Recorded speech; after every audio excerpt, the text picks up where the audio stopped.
900톤의 디젤과 증유를 실은 유조선이 좌초되면서 66만 리터의 기름이 세계 유산인 갈라파고스를 집어삼켰습니다. 펠리컨과 바다사자, 이구아나들이 기름 범벅이 된 채로 죽어갔죠. 깊은 상처가 새겨진 섬의 뜻밖의 나라에서 도움의 손길이 내밀어졌습니다. 지구 반대편의 흐름을 바꿔놓게 된 이 나라의 도움의 손길. 도대체 무슨 사연일까요? 영상을 보기 전 구독과 좋아요 눌러주시면 영상을 제작하는 데 있어 큰 힘이 됩니다. 저는 로사 에레라입니다. 갈라파고스 관광청에서 대변인으로 일하고 있어요. 에콰도르 본토키토에서 명문대를 나와서 이 섬에 온 지 벌써 5년째네요. 솔직히 처음엔 좀 실망했습니다. 수도에서 일하다가 이런 외딴 섬으로 발령받았으니까요. 그런데 2001년 1월 어느 날 아침, 제 인생이 완전히 뒤바뀔 사건이 터졌어요. 제시카호라는 유조선이 산 크리스토발 섬 근처에서 좌초된 거예요. 66만 리터의 기름이 바다로 쏟아져 나왔습니다. 정말 끔찍했어요. 전화벨이 미친 듯이 울렸습니다. CNN, BBC, 로이터 통신사까지. 전 세계 기자들이 갈라파고스로 몰려들었어요. 저는 매일같이 기자회견을 열어야 했습니다. 상황은 통제되고 있다고 말했지만 실제로는 속수무책이었죠. 바다 사자들이 검은 기름 범벅이 되어 해변에 쓰러져 있는 모습을 봤어요. 펠리컨들도 날개를 제대로 펼치지 못했습니다. 이구아나들까지 기름투성이가 됐어요. 세계자연유산이라는 간판이 무색할 정도였습니다. 더 큰 문제는 관광객들이 발길을 끊기 시작한 거였어요. 예약 취소가 쏟아졌습니다. 호텔 사장들이 저한테 매일 전화를 걸어서 뭔가 해결책을 내놓으라고 다그쳤어요. 어떻게 해야 할지 정말 막막했습니다. 그런데 더 웃긴 건 섬 주민들의 반응이었어요. 사람들은 여전히 디젤 발전기에만 의존하고 있었습니다. 하루 종일 부르릉거리는 소리에 시달리면서도 다른 대안은 생각하지 않더라고요. 정전이 일상이었어요. 밤만 되면 촛불을 켜고 살았습니다. 전기료도 장난이 아니었어요. 본토보다 3배는 비쌌습니다. 그런데도 사람들은 그냥 그러려니 하고 살았어요. 변화를 두려워하는 것 같았습니다. 저도 마찬가지였고요. 정부에서는 계속 압박해왔어요. 뭔가 획기적인 해결책을 내놓으라고 했습니다. 하지만 예산은 턱없이 부족했어요. 환경을 복구하려면 엄청난 돈이 필요한데 어디서 구해야 할지 막막했습니다. 저는 매일 밤 잠들기 전에 생각했어요. 이 일이 제 커리어를 완전히 망치는 건 아닐까? 키토로 돌아갈 수 있을까? 이런 시골에서 평생 갇혀 사는 건 아닐까? 불안하고 초조했습니다. 섬 사람들 눈에는 저도 그냥 본토에서 온 관료 중 하나였어요. 현실을 잘 모르면서 말만 번지르르하게 한다고 생각하더라고요. 사실 맞는 말이었죠. 저도 진짜 해결책이 뭔지 몰랐으니까요. 그런데 며칠 후 정부에서 연락이 왔습니다. 한국이라는 나라에서 갈라파고스에 태양광 발전소를 무상으로 지어주겠다는 거예요. 처음 들었을 때 솔직히 웃었습니다. 한국이 어디 있는 나라인지도 몰랐거든요. 사무실로 돌아와서 직원들한테 물어봤어요. 한국이 어디냐고요? 다들 고개를 갸우뚱하더라고요. 누군가 아시아 어딘가에 있는 작은 나라라고 했습니다. 그래서 지도를 펼쳐봤어요. 정말 조그맣더라고요. 에콰도르보다도 한참 작았습니다. 이런 나라가 우리를 도와준다고요. 뭔가 이상했어요. 세상에 공짜는 없다고 배웠는데 말이죠. 분명히 뒤에 다른 목적이 있을 거라고 생각했습니다. 아마 우리나라 자원을 노리는 게 아닐까 싶었어요. 라디오에서 뉴스가 나왔어요. 아나운서가 한국 정부가 코이카라는 기관을 통해서 갈라파고스의 태양광 발전소를 지원한다고 발표했습니다. 주민들 반응이 가관이었어요. 카페에서 들은 이야기인데 어떤 어부가 그러더라고요. 공짜 치즈는 쥐덫에만 있다고요. 저도 마찬가지였습니다. 형식적으로만 환영 행사를 준비했어요. 어차피 몇 달 지나면 흐지부지 될 거라고 생각했거든요. 외국 원조 사업이 대부분 그렇잖아요. 처음엔 요란하게 시작하다가 나중엔 슬금슬금 사라지더라고요. 그런데 한 달 후에 정말로 한국 사람들이 왔어요. 코이카 직원들과 기술자들이었습니다. 공항에서 처음 봤는데 생각보다 젊고 전문적으로 보였어요. 계약서나 복잡한 서류 뭉치를 들고 올 줄 알았는데 설계도와 측정 장비만 가져왔더라고요. 환영식에서 코이카 팀장이 이야기를 했습니다. 70년 전 한국 전쟁 때 에콰도르가 한국을 지지해줬다는 거예요. 그때의 고마움을 갚고 싶다고 했습니다. 저는 처음 듣는 이야기였어요. 우리나라가 한국 전쟁에 관여했다고요. 그날 밤 집에 가서 인터넷을 찾아봤습니다. 정말로 1950년 에콰도르가 유엔에서 한국을 지지하는 결의안에 찬성표를 던졌더라고요. 쌀도 보내주고 의료진도 파견했다고 나와 있었습니다. 70년이나 된 일을 기억하고 있다니 놀라웠어요. 솔직히 그때까지도 반신반의했습니다. 말은 그럴듯하게 하지만 실제로는 다른 속셈이 있을 거라고 생각했거든요. 하지만 뭔가 마음 한구석이 찔렸어요. 우리는 70년 전 일도 제대로 기억 못하는데 저 사람들은 그걸 다 기억하고 있구나 하는 생각이 들었습니다. 다음 날부터 한국 기술팀이 본격적인 조사를 시작했어요. 처음엔 그냥 형식적으로 하는 줄 알았습니다. 그런데 정말 제대로 하더라고요. 새벽 6시부터 나와서 토양을 조사하고 바람의 세기를 재고 일조량을 측정했어요. 저는 관광청 업무 때문에 매일 현장에 갈 수는 없었지만 가끔 들러봤습니다.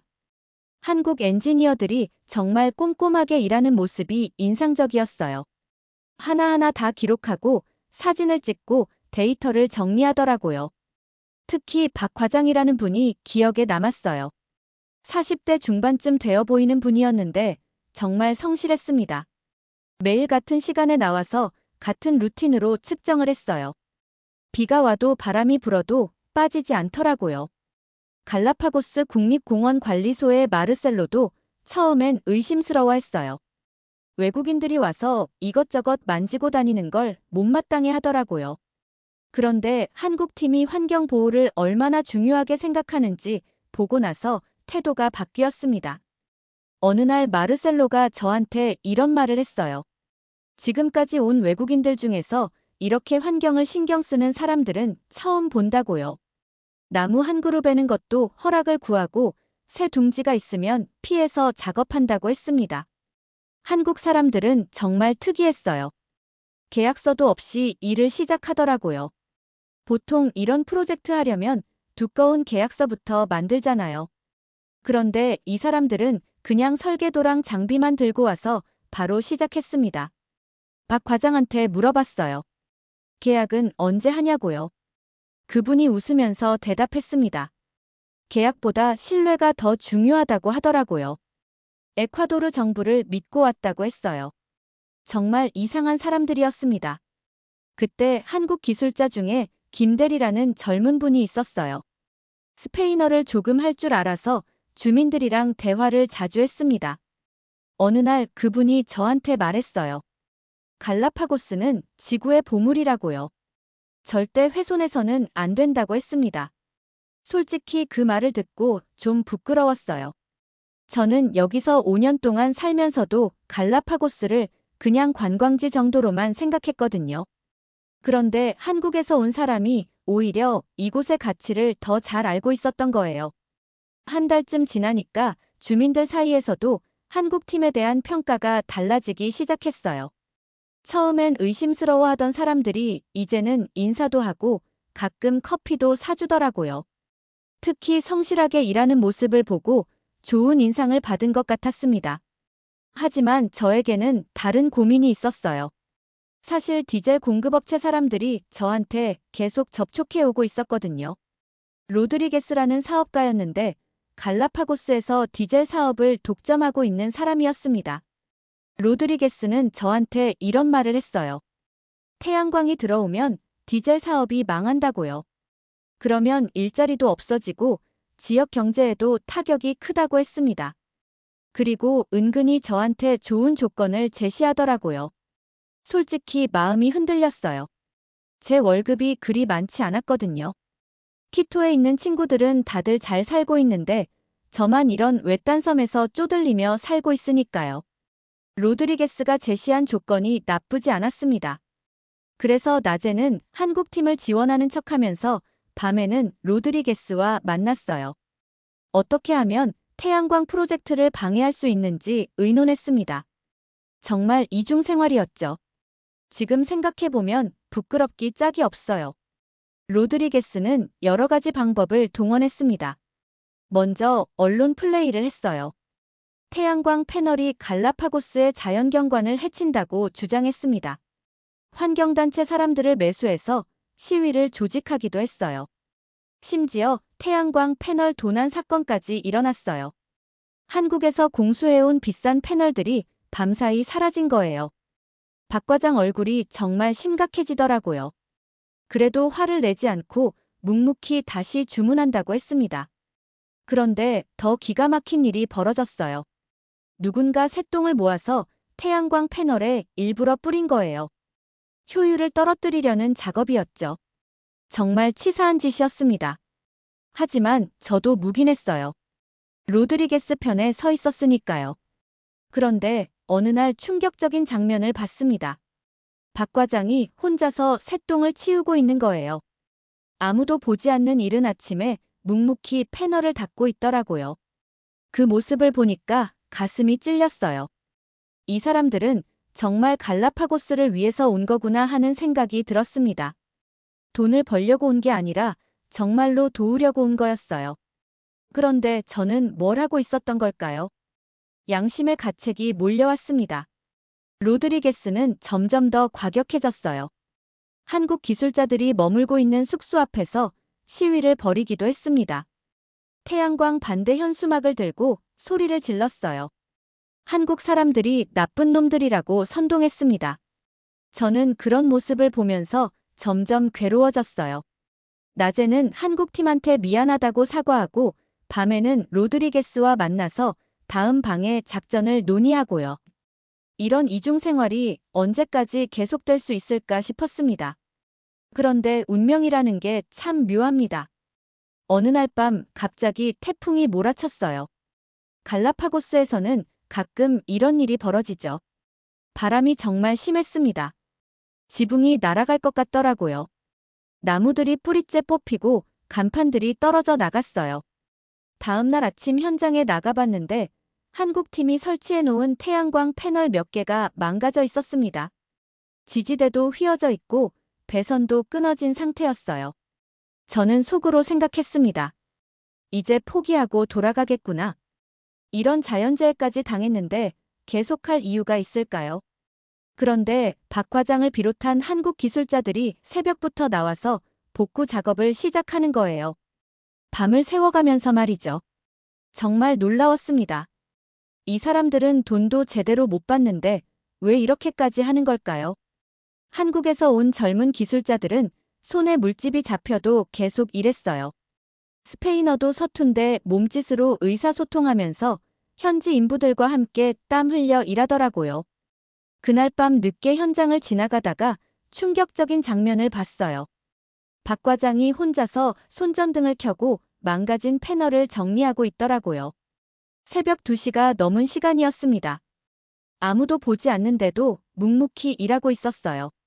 심지어 자신의 옷을 찢어서 응급 보수를 하고 있었습니다. 그 모습을 보니까 가슴이 뭉클했어요. 이 사람들은 정말 갈라파고스를 지키려고 온 거구나. 그런 깨달음이 번개처럼 스쳤습니다. 돈이나 명예를 위해서가 아니라 진짜로 우리를 도우려고 왔구나. 70년 전 에콰도르가 한국을 도왔던 그 마음을 갚으려고 온 거구나. 그런데 저는 지금까지 뭘 했던 걸까요? 로드리게스와 만나서 이 선량한 사람들을 방해하는 일에 가담했다니. 양심의 가책이 밀려왔습니다. 로드리게스와 만나서 방해 공작을 의논했던 모든 순간들이 머릿속을 스쳐 지나갔어요. 새똥을 뿌리는 일을 묵인했던 것도, 언론 플레이에 협조했던 것도 모두 부끄러웠습니다. 다음 날 정부에서 기자회견을 열라고 지시했어요. 태풍 피해 상황을 발표하라는 거였죠. 저는 밤새 고민했습니다. 이대로 계속 거짓말을 해야 하나? 아니면 진실을 말해야 하나? 거울을 보면서 자문해봤어요. 언제까지 이런 식으로 살 거냐고. 기자회견장에 들어서는 순간 결심이 섰습니다. 더 이상은 안 되겠다. 진실을 말하자. 기자들 앞에서 저는 예상과 다른 발표를 했어요. 한국 프로젝트를 전폭 지원하겠다고 선언한 거죠. 기자들이 웅성거리기 시작했습니다. 그리고 이어서 충격적인 고백을 했어요. 이때까지 거짓말해서 죄송하다고 사과했습니다. 눈물이 나더라고요. 기자들도 당황한 표정이었어요. 하지만 저는 계속 말했습니다. 한국팀이 얼마나 성실하게 일하는지, 갈라파고스를 얼마나 아끼는지 모든 걸 털어놨어요. 그 기자회견 이후 선 분위기가 완전히 바뀌었습니다. 로드리게스는 저한테 화를 내며 연락을 끊었어요. 당신이 배신했다면서 소리를 질렀죠. 심지어 협박성 전화까지 걸어왔습니다. 하지만 저는 후회하지 않았어요. 오히려 마음이 홀가분했습니다. 더 이상 이중 생활을 하지 않아도 되니까 말이죠. 밤에 잠도 잘 오더라고요. 한국팀도 놀라워했습니다. 박 과장이 저한테 와서 고맙다고 인사했어요. 정말 예상하지 못했다면서 감동받았다고 하더라고요. 김 대리는 갈라파고스를 위해 용기 있는 선택을 했다고 격려해 주었습니다. 이런 따뜻한 반응을 받으니까 정말 잘했구나 싶었어요. 주민들 반응도 서서히 달라지기 시작했습니다. 카페에서 만난 어부들이 로사가 한국 편을 든다면서 처음엔 수근거렸어요. 하지만 며칠 지나니까 태도가 바뀌더라고요. 한국팀이 정말 성실하게 일한다는 걸 직접 봤으니까요. 아침 6시부터 저녁 늦게까지 쉬지 않고 일하는 모습을 보고 감탄했다고 하더라고요. 특히 태풍 피해 복구 작업을 보고 나서는 완전히 마음이 바뀌었습니다.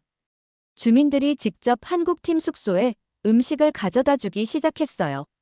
로사가 괜찮은 일을 했다면서 저를 다시 보더라고요. 드디어 태양광 발전소 시험 가동날이 왔습니다. 섬 주민들이 모두 모였어요. 아이들까지 나와서 구경하더라고요.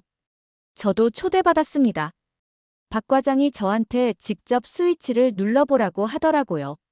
새로운 갈라파고스의 시작이라면서 말이죠. 정말 영광스러웠어요. 손이 떨렸습니다. 정말 제대로 될까요? 이렇게 많은 사람들이 지켜보는 가운데 혹시 실패하면 어떡하지? 스위치를 누르는 순간 태양광 패널들이 반짝 빛나기 시작했어요. 그리고 전력 계측기의 숫자가 쭉쭉 올라가더라고요. 성공했습니다. 주민들이 박수를 쳤어요. 환호성도 터져 나왔습니다. 저도 모르게 눈물이 났어요. 그날 밤이 정말 특별했습니다. 갈라파고스에서 정전 없는 첫날 밤이었거든요. 가로등이 밤새 켜져 있고 집집마다 불이 환하게 밝혀져 있었어요. 주민들이 밖으로 나와서 축제 분위기였습니다. 아이들은 늦은 시간까지 밖에서 뛰어놀더라고요. 평소 같으면 벌써 촛불 켜고 조용히 지내야 할 시간인데 말이에요. 카페 사장 마누엘이 저한테 와서 말했습니다. 로사 덕분에 이런 날이 왔다고요. 정말 고맙다면서 박수를 쳐줬어요. 다른 주민들도 따라서 박수를 쳤습니다. 그동안 저를 본토에서 온 관료 정도로만 보던 사람들이 이제는 진심으로 인정해주는 것 같았어요. 전기요금도 크게 내렸습니다. 본토보다 3배 비싸던 게 이제는 거의 비슷한 수준이 됐어요. 주민들 생활이 훨씬 나아졌죠. 냉장고도 마음 놓고 쓸 수 있게 됐고 밤늦게 전등도 켤 수 있게 됐습니다. 저도 이때 처음 느꼈어요. 우리가 한 일이 정말 의미 있구나.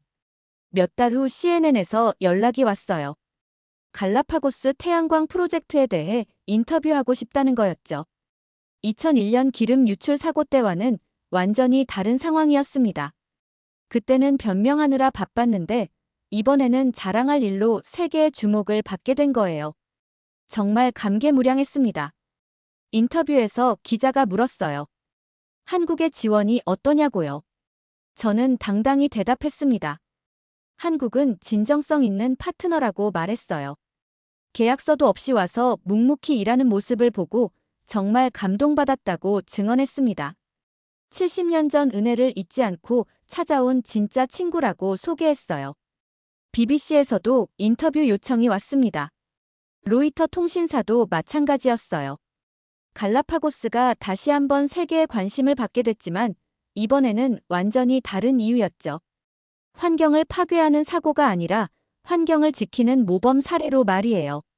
정말 뿌듯했습니다. 그런데 문제가 하나 생겼어요. 일부 환경단체에서 반대 목소리를 내기 시작한 겁니다. 태양광 패널이 갈라파고스의 자연경관을 해친다는 주장이었어요. 사실 로드리게스가 뒤에서 조종하고 있다는 소문도 있었습니다. 공개 토론회가 열렸어요. 저는 앞장서서 태양광을 옹호했습니다. 과거의 저라면 절대 못했을 일이죠. 하지만 이제는 확신이 있었어요. 한국 팀이 얼마나 환경을 배려해서 설치했는지 직접 봤으니까요. 토론회에서 저는 이렇게 말했습니다. 디젤 발전기가 매일 뿜어내는 매연이 더 문제라고요. 하루 종일 부르릉거리는 소음도 견디기 힘들다고 했어요. 태양광은 소음도 없고 공해도 없다고 강조했습니다. 한국팀이 새 둥지까지 피해가며 설치한 이야기도 들려줬어요. 토론이 끝나고 주민 투표를 했습니다. 결과는 92% 찬성이었어요. 압도적인 지지였죠. 저는 그때 깨달았습니다. 진실을 말하면 사람들이 알아준다는 걸 말이에요. 거짓말할 필요가 없구나. 유네스코에서도 연락이 왔어요. 갈라파고스 태양광 프로젝트를 세계유산 보호 모델 사례로 발표하고 싶다는 거였습니다. 저는 에콰도르 대표로 파리에서 연설을 하게 됐어요. 키토에서 일하던 시절 꿈꿔왔던 국제 무대였습니다. 하지만 이번에는 허영심 때문이 아니라 정말 의미 있는 일로 서게 된 거였죠. 연설 준비를 하면서 정말 많은 생각이 들었어요. 연설에서 저는 한국의 진정성에 대해 이야기했습니다. 말만 하는 게 아니라 행동으로 보여주는 나라라고 소개했어요. 박수가 터져 나왔습니다. 연설이 끝나고 여러 나라 대표들이 와서 축하해줬어요. 갈라파고스 프로젝트 성공 이후 놀라운 일들이 연달아 벌어졌습니다. 에콰도르 정부에서 한국과의 협력을 더 확대하기로 결정한 거예요. 한국 전쟁 때의 인연으로 시작된 작은 프로젝트가 이제는 국가 차원의 대규모 협력으로 발전한 겁니다. 정말 꿈 같은 일이었어요. 한국 기업들이 에콰도르의 금 광산과 구리 광산에 투자하겠다고 나섰습니다. 정보통신 기술 협력도 시작됐어요. 한국의 선진 기술을 도입해서 에콰도르를 디지털 강국으로 만들겠다는 계획이었습니다. 저는 이 모든 프로젝트를 총괄하는 에콰도르 한국 협력 담당 책임자로 승진했어요. 과거에 한국이 뭔지도 몰랐던 제가 이제는 한국 전문가가 된 셈이죠. 정말 인생이 어떻게 바뀔지 모르는 일입니다. 키토 본부로 발령이 났지만 저는 매달 갈라파고스를 방문해요. 태양광 발전소가 잘 돌아가는지 확인하러 가는 거죠. 갈 때마다 주민들이 반갑게 맞아줍니다. 마누엘은 이제 저를 갈라파고스의 영웅이라고 부르더라고요. 정말 과분한 칭찬이었어요. 박 과장도 가끔 갈라파고스에 와요. 유지보수 차 온다면서 말이죠. 만날 때마다 서로 고맙다고 인사합니다. 이제는 진짜 친구가 된 것 같아요.